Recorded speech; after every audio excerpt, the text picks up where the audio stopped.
Eu vou dar início aos trabalhos de hoje, com a primeira mesa, na presença aqui dos colegas da Petrobras, e vou passar a palavra para o professor Vinícius, que vai apresentá-los, e nós daremos início, então, ao nosso segundo dia do evento, o terceiro Fórum sobre Estado, Empresário e Regulação, com o subtema deste ano, Desafios Contemporâneos. Tá? Sejam bem-vindos. Obrigada. Bom dia, pessoal. Uma alegria nós podermos começar esse segundo dia do Fórum Estado, Empresário e Regulação com a participação da Cláudia e do Pedro, que são dois advogados da Petrobras, como todos sabem, uma sociedade de economia mista, com atuação, obviamente, direta no exercício de atividade econômica e, portanto, com toda a relação com o tema central desse nosso fórum. Temos procurado a cada ano melhorar o nível dos nossos palestrantes e sempre fazer uma mescla entre academia e mercado. Então, nós temos aí o privilégio de contar com o Pedro e com a Cláudia, que são mercado, mas também academia. O Pedro, principalmente, ele é frequentador aí dos mais diversos congressos, estamos sempre juntos nos compeds da vida, e a Cláudia já me confidenciou que daqui em diante também participará desses eventos acadêmicos, de forma que é um privilégio nós podermos discutir questões teóricas, mas com aplicações práticas. E ambas as apresentações vão trazer esse enfoque teórico, mas sempre buscando resolver questões práticas do cotidiano, da atividade que eles exercem dentro da Petrobras. Então, por favor, Cláudia e Pedro, juntem-se a nós na mesa e vamos dar início às apresentações. Bom dia a todos. Sou a Cláudia Herdeiro, advogada da Petrobras. Gostaria muito de agradecer o convite. Para mim é uma grande satisfação estar participando desse fórum, com temas tão relevantes e atuais. Fico muito feliz pelo convite realizado pelo professor orientador Vinícius Chaves.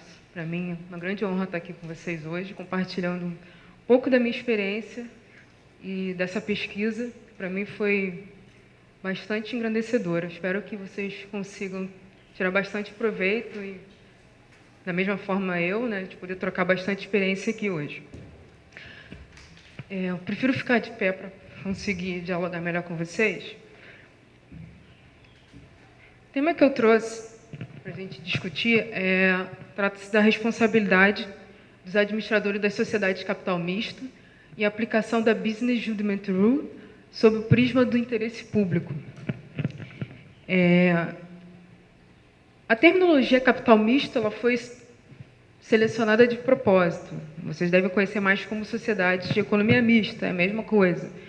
Eu escolhi esse termo exatamente para dar ênfase na participação do capital privado e do capital público nesse tipo de estatal, e do conflito inerente que acaba existindo na condução dos negócios da sociedade de capital misto. A Business Judgment Rule é uma teoria que tem origem nos Estados Unidos. Não sei se muitos de vocês podem não conhecer.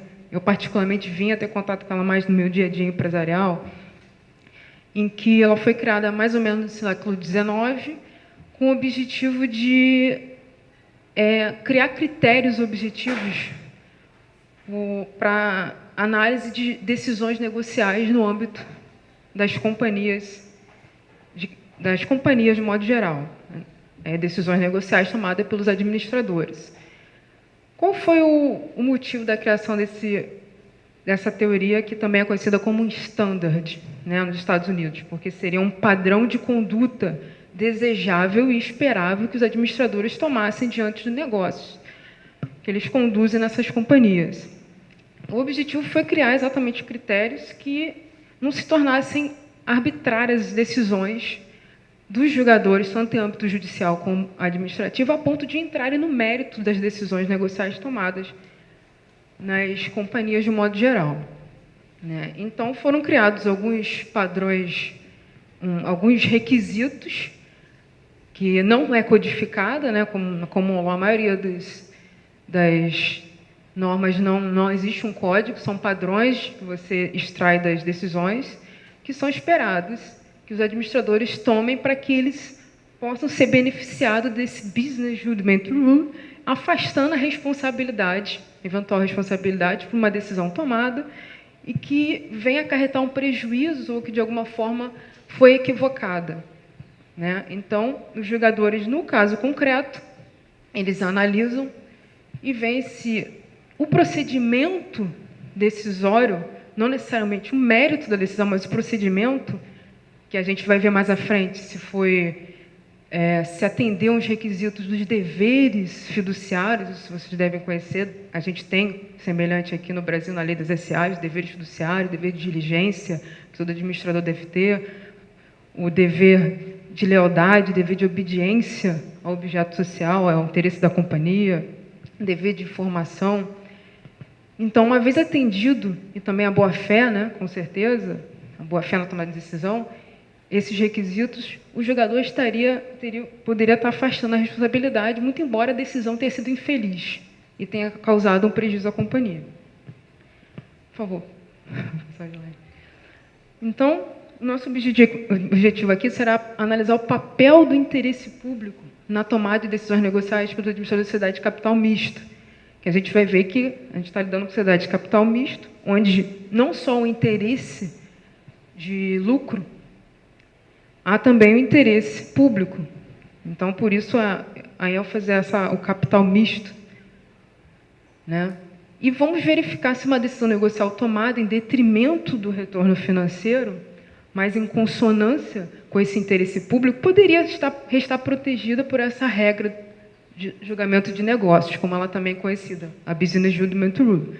Ou seja, eventualmente o administrador toma uma decisão para atender essa finalidade pública, que é inerente a uma sociedade de economia mista, mas que ela não dá o retorno financeiro esperado, né? Se ela poderia ser protegida, se ele poderia ser beneficiado com o afastamento da responsabilidade dele, com a aplicação pelo órgão julgador da regra de julgamento de negócio. E, ao final, a gente vai apresentar a visão da CVM sobre essas questões numa análise de caso concreto envolvendo a Eletrobras. Inicialmente, alguns conceitos básicos, só para a gente relembrar rapidamente, sobre as características de capital misto, vocês devem bem conhecer. Eu trouxe aqui a definição de Celso Antônio Bandeira de Mello, que elas se tratam de instrumentos de ação do Estado, dotados de personalidade jurídica de direito privado, submete-se a certas regras especiais decorrentes da natureza auxiliar da atuação governamental, ou seja, elas são obrigadas a fazer concurso público, elas têm que observar os princípios da administração pública, submete a controle externo por órgãos de fiscalização estatal, constituída sob a forma de sociedade anônima, ou seja, então elas são regidas pelo direito privado e pela lei das SA, lei da sociedade por ações, e elas são compostas de ações com direito a voto, que pertencem, em sua maioria, a um ente público, estatal ou entidade de administração indireta. E o remanescente acionário pertence ao particular, na sua maioria, ações preferenciais sem direito a voto. Como a gente bem sabe, elas necessitam ser criadas por uma lei autorizativa, né? Precisa existir uma lei autorizativa para sua criação, conforme dispõe o artigo 37, inciso 19, na Constituição Federal. E essa lei ela é de extrema importância para definir e delinear concretamente as hipóteses que o Estado pode intervir na atividade econômica. Como a gente bem sabe, a atividade econômica ela é livre para o particular e excepcional para o poder público. Ela define a missão pública e ela delineia o interesse social, o interesse público inerente à estatal também. Detalha os propósitos, as principais linhas de ação da estatal, o que facilita o controle finalístico. Vocês devem lembrar que o controle finalístico ele é exercido pelo Ministério, a pasta especializada, por exemplo, no caso da Petrobras, o Ministério de Minas e Energia. Como eu disse, função delimitadora do interesse público, que esse interesse público ele é previsto e reconhecido pelo artigo 238 da Lei 6.404, a Lei da Sociedade Anônima, e também ele é previsto no artigo 173, naquelas hipóteses que o artigo permite o Estado intervir na atividade econômica nos casos de interesse coletivo e questões... Qual é a outra hipótese? Vocês lembram? Pode me ajudar? As hipóteses do 173 que o Estado pode intervir na... como é que é?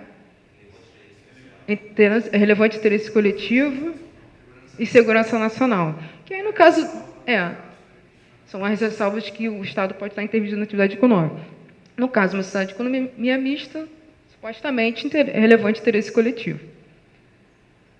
Aqui eu trouxe para vocês terem uma noção da lei autorizativa da Petrobras, que inicialmente foi a Lei 2004, de 53, que a gente vê que na sua redação você vê, fica a União autorizada a constituir, né? E no artigo 6º, você vê o detalhamento do objeto, que seria a pesquisa, lava fino, comercialização de transporte de petróleo, que é exatamente o empreendimento nacional de interesse público, que o Estado pretende autorizar e pretende exercer diretamente essa atividade econômica. Posteriormente, essa lei de 2004 foi revogada pela 9478, que é a lei atual de política energética, também conhecida como a lei da ANP, que ela praticamente reproduz a redação da antiga lei 2004. Já dando um salto para a estrutura organizacional da companhia, da sociedade de capital misto, que é muito semelhante das companhias privadas de capital aberto, de modo geral, a gente começa a tratar aqui dos órgãos da administração, órgãos sociais. O mais importante para esse nosso tema são os órgãos que exercem diretamente a administração da companhia, que é o Conselho de Administração e a Diretoria. Os demais órgãos, como a Assembleia de Acionistas, são órgãos de deliberação, deliberativo, eles não estão sempre no dia a dia da companhia, mas o que estão passíveis de responsabilização nesse caso são o Conselho de Administração e Diretoria. Então, é deles que a gente vai dar enfoque aqui nessa nossa conversa. Então, o artigo 239 da Lei da SA, ele prevê que a sociedade de capital misto, a sociedade economista, ela vai ter obrigatoriamente conselho de administração. Então, ela não tem escolha, ela tem que ter um conselho de administração, tendo em vista o capital dela ser constituído de capital privado e público, então tem que ter representação desses acionistas nesse conselho, né? Então, e, ao mesmo tempo, esse mesmo dispositivo ele prevê que os deveres e responsabilidades desses administradores serão os mesmos das demais companhias de capital aberto. Então, esses administradores devem cumprir a lei e o estatuto social e atuar estritamente dentro do objeto da sociedade, objeto social, para lograr os fins visando o interesse da companhia. Por atos regulares de gestão, eles não são obrigados a responder com o seu patrimônio pessoal. Se eles atuarem respeitando a lei, o estatuto e o objeto social, não há porquê eventual decisão tomada, seja infeliz, nem que venha trazer um prejuízo, ele responder com patrimônio próprio, até porque os administradores da companhia são incentivados a assumirem determinado risco em prol de maximizar os lucros da companhia. Então, se a gente for responsabilizar eles por todo qualquer prejuízo, a gente vai desestimular, de repente, um desenvolvimento ou que a companhia consiga conquistar maiores retornos financeiros. Vamos tratar nesse ponto de alguns deveres que serão importantes mais à frente para a gente tratar da teoria em si, da Business Judgment Rule. O dever de diligência, a gente tem ele previsto e tipificado no artigo 153, e ele é basicamente um dever. O próprio artigo ele é bem genérico, a doutrina critica um pouco, né, porque compara a atuação do administrador de um homem ativo e probo, que costuma empregar na administração dos seus próprios negócios, a diligência e o cuidado de um homem comum. Enfim, o dever de diligência nada mais é do que um cuidado, realmente, a diligência que você tem que ter como se você tivesse com o seu próprio negócio. E um exemplo desse dever, principalmente, é o dever de você obter informações suficientes para decidir, o dever de você decidir respaldado em informações criteriosas. Ou seja, o administrador, se ele tem na mão uma decisão de negócio, ele tem que formar o seu convencimento com informações robustas, consultar áreas especializadas da companhia, o jurídico, o financeiro, a contabilidade, se for preciso contratar uma consultoria, uma auditoria, o que for. Ele tem que estar informado o suficiente para tomar essa decisão, o que vai demonstrar a diligência dele. Ele é muito mais amplo, esse dever de diligência ele é muito mais amplo do que isso. A gente vai ver mais à frente que ele tem uma aplicação bem mais abrangente. Então, e o dever de diligência também envolve o dever de fiscalizar, ou seja, o administrador é obrigado a fiscalizar os subordinados a ele, né? Ele não pode ser omisso e fingir que não está vendo a atuação de quem está abaixo dele, tem que fiscalizar essa atuação e tudo mais. O dever de lealdade, por sua vez, ele está muito relacionado à atuação de acordo com o interesse da companhia, ser leal ao interesse da companhia, que o administrador não atue em conflito de interesse, que ele priorize interesse particular ou interesse pessoal ou de algum parente familiar em detrimento do interesse da companhia. Também nesse artigo tem uma parágrafo que menciona o dever de sigilo, principalmente para as companhias, de modo geral, têm informações confidenciais que não podem ser transmitidas. O administrador tem que estar ciente que ele não pode estar informando, passando para o mercado informações sigilosas. É vedado atuar em conflito de interesse também. Ok. O próximo dever é o dever de informar, e ele se aplica principalmente para as companhias que possuem ações em bolsa, que é o dever de informar. E ele está muito relacionado também com a transparência, informar sobre fatos relevantes que acontecem na companhia, que podem influenciar na decisão do acionista, do investidor, em investir ou não naquela empresa. Então, basicamente, o dever de informar é isso, e parte do princípio que, a partir do momento que o administrador ele informa, através do seu site de relação de investidores. A Petrobras, por exemplo, tem esse site de relações com investidores, ela põe todos os documentos necessários para a decisão consciente, informada do investidor, né, em investir em aportar o dinheiro dele ou não na companhia. A partir do momento que o administrador cumpre esse dever, ele passa a responsabilidade para o acionista. Ou seja, o acionista não pode dizer, eu não sabia. Basicamente, esse é o raciocínio. E o dever de obediência é um dever que ele não é tipificado, mas a doutrina o reconhece, que seria um dever que obriga os administradores a atuarem dentro do limite do objeto social, como vocês bem devem conhecer, a atuação intra-vires, né, e não ultra-vires, para além, né, que extrapole a delimitação do objeto social, como a gente viu ali atrás.